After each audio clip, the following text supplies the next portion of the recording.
John Wick Chapter 3, Parabellum. I would say it's the best comedy I've seen in the past 3 years. Or at least according to the hyena behind us. Josh, what's your thoughts on moviegoers in terms of movies like this? Because we had a very annoying guy behind us. This is the way we start this review, because John Wick's pretty to the point, so it's going to be a short review. So say what you have to say about moviegoers, Josh. If you are in Logan County, or you are anywhere across the United States or across the world, learn how to act in a fucking movie theater. There you go. Simple as that. Listen, I don't need Mystery Science Theater all the way through a 2-hour and 12-minute movie. That's what I got this evening. That's what I've got quite a few times lately in a movie theater. Shut up and watch the film. Yeah. Actually, you know, this is the first time well, actually, Pokemon, that little kid was behind us, but I was a little kid, so... Yeah, there was an annoying guy behind us in John Wick. To be fair, this John Wick is funnier than the other two. I think it's aiming for laughs. But man, this guy was laughing at stuff that is just not funny. Not funny at all. No. It wasn't laughing. It was every time that which is worse. Every time there was a line in the film. Yeah. and like anytime like he was trying to clear his throat, I wanted to turn around and look at the guy and go, dude, just fucking cough once. I can't remember anybody's name in the movie besides John Wick, but like a name was brought up towards the end. It's like, you have to face Richard. And the guy was like, ooh.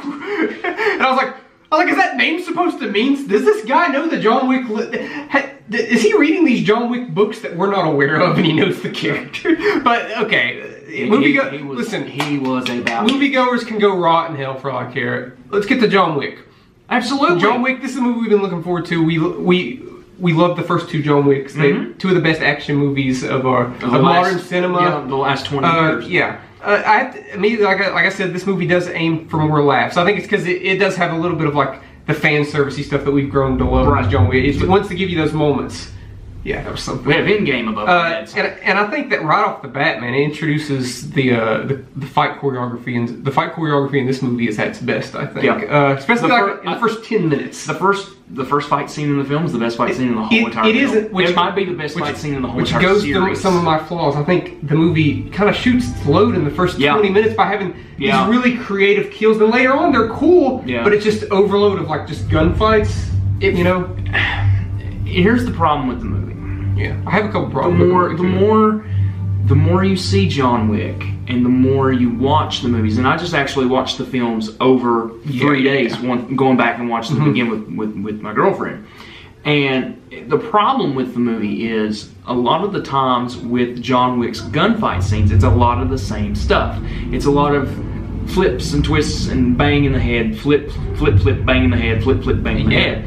And the first fight scene of the film has nothing to do with flip, bang, shoot in the head. It's just it's full on close quarters combat, and that's really refreshing for two movies. There's books and horses and just belts, different techniques of killing. They're right at the beginning. It picks off right where chapter 2 ended. The thing of this movie was. The first 30 minutes is just complete balls to the wall, and I thought that's how the movie was going to be. But then by the second act, it really slows. I would never say the movie gets slow. There's always something going on. Like whenever they go to Casablanca, and which is the weakest part of the film. You know what? I disagree to an extent because I like what Halle Berry brought to the movie, and I think she's great. I think her dog stole the show when they were in the movie. Yeah. I'm not gonna lie, like that I think that brought some life back to the movie.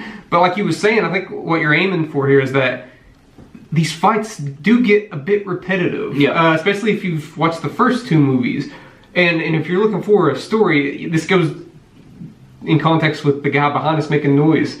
Why it didn't bother me as much as it bothered you? This movie, I just get tired. This movie is so thin on plot. You know what the plot of this movie is? It's the plot of John Wick Chapter 2. Like, in John Wick Chapter 2, there was a bounty on him. Yeah. And then at the end, he became excommunicado. Then there was a bigger hit on him. Well, and that's basically the whole movie. There's a hit on him no matter where he goes. Like, there's everybody your hitman in this world. This movie's practically science fiction now, which is cool with me. Well, the thing of it is, too, is, and I'm glad they call it John Wick Chapter 3, and I'm glad they're calling these movies chapters because they all pick up right after each other. Yeah, they do, yeah. if you watch John Wick 2 and then you come and watch John Wick 3, they could have easily called it John Wick Chapter 2 Part 2.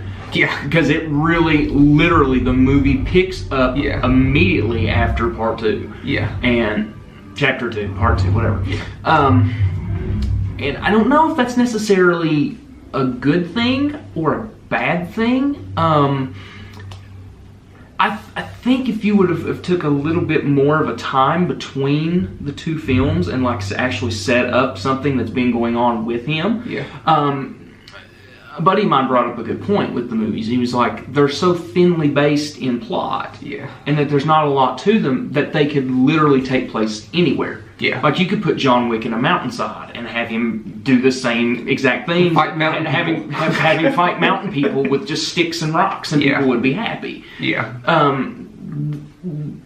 Saying that and saying that they're thinly plot, though, they're just mindless action movies. Yeah.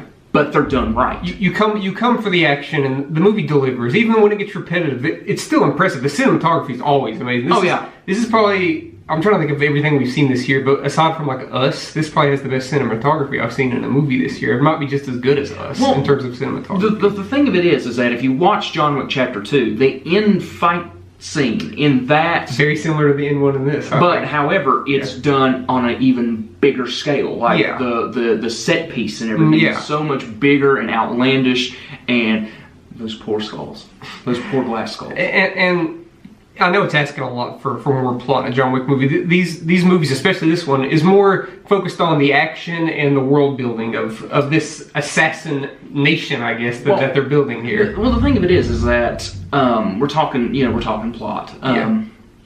Keanu Reeves has already said that he'll make as many John Wick movies as people want to see. Mm-hmm. They plant the seeds in this one for Ford to be pretty. It could be heavily plot driven because we're getting more into the origin of the stuff. I wouldn't count on it. I wouldn't count on it, though. It could be. People come for the action and the kills, and I think this is the bloodiest John Wick movie. And last thing I want to bring up, Lawrence Fishburne. Is it so bad he's good, or just kind of bad? Because I think at times he's like delivering Shakespeare, and it is very amusing. I think they know what they're doing with that. He's the king of the pigeons. The thing of it is that you see Lawrence Fishburne in movies where he's being serious, and you see him in television shows where he's serious. Hannibal, for instance. Go watch it. Oh, yeah. This is just him being silly. He's eating it up. He's eating up. He's paying for the can. I enjoy it. And what Foley artists should win an Oscar for this film? Who are they? You can say something. Go ahead. Who are they? The people that do the sound effects in films. Oh yeah. That's good. So John Wick should get nominated for sound editing. They'll nominate Bohemian Rhapsody again, though, probably. Am I right? You mean Bohemian Rhapsody Part 2? Rocket Man. Because that's coming. Hey, I'm looking forward to that next week. We're getting off track. John Wick is cool. I think it's the worst of the three movies. John Wick Chapter 3. I do. Do you? I think 1 and 2 are equals to me, and here's why. Because John Wick 1 was so refreshing because it had such it builds. I think the first two movies build John Wick's character a little bit. I don't think this one builds on his character much. The first one has the plot with his dog. The second one has the plot where everybody's out to get him. And this one, everybody's out to get him, but it's more. But here's the thing, though: you're not really building a world of John Wick, or you're not building John Wick's. I know you're building the world to the world, like you are in the first film. You're building John Wick's world around. I know, but I have to compare it because if I'm thinking of the first one, it was just such a breath of fresh air, and this one, while it has a lot of creative kills and it's very fun and entertaining, to me it's the weakest of the three. But that's not like a slight. I still think it's very good. I can see that. I give this movie a B+. With the other twos are like A minuses. It's a B+. You with a B+? It's a B+. To me, it's a B+. What do you give it, Josh? I give it a B+. I would kind of put it up there with. It's not as good. It is the worst. It is the worst of the three. It's called bad. It's not bad. But it's not bad. It's very good. It's one of those where it's almost at 1, but it ain't there. Yeah. Because Chapter 2. I still might be convinced that 1 might be the best. I don't know. I know that this one's probably. Which one do you like the best? 1, 2, or 3? 2. 2. So we have Nancy and Ginger over here with us. I just think like to go to the movies with us. How much I sympathize with John Wick in that first one is going to take the cake always. Okay. But that's our opinion. Don't be an asshole in the theater. It's still good. Don't kill us for not giving it something lower than an A-. It's still very good. It's just maybe check your expectations when it comes to plot, which I know is crazy in a John Wick movie. If our Rotten Tomatoes We'd review, we'd have it fresh. it would be a fresh. We'd be helping out. It's You 90, know what? It would still be at 90%. 90%. Which, you know what? That's fine. The movie's worth a 90%. Let us know what you thought of John Wick Chapter 3 in the comment section below. Hit that subscribe button, and thank you for watching.